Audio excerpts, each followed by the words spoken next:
আসসালামু আলাইকুম। আশা করি যে যেখানে আছেন আল্লাহর রহমতে ভালো আছেন। আমিও আল্লাহর রহমতে আলহামদুলিল্লাহ ভালো আছি।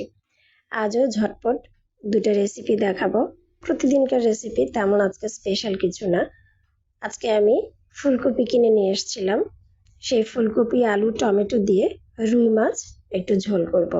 এই তো সবজিগুলো কেটে নিয়েছি, মাছ ভেজে নিয়েছি। এবার কড়াইতে পেঁয়াজ বাটা, রসুন বাটা, কাঁচামরিচ, হলুদের গুঁড়া, লবণ দিয়ে ভালো করে কষিয়ে নিয়ে তেল ওঠা পর্যন্ত তারপরে আমি সবজিগুলো দিয়ে দিলাম।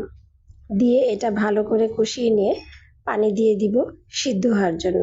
সিদ্ধ হয়ে গেলেই আমি মাছগুলো দিয়ে দিব। আমার রান্না খুব সহজভাবেই আমি করি। খুব বেশি ঝামেলার মধ্যে আমি যাই না। মাঝে মাঝে হয়তো স্পেশাল কিছু করি।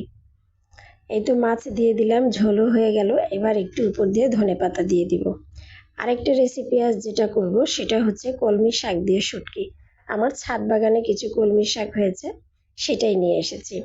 শুটকি করার জন্য আমি আগেই শুটকি সিদ্ধ করে পানি রেডি করে নিয়েছি।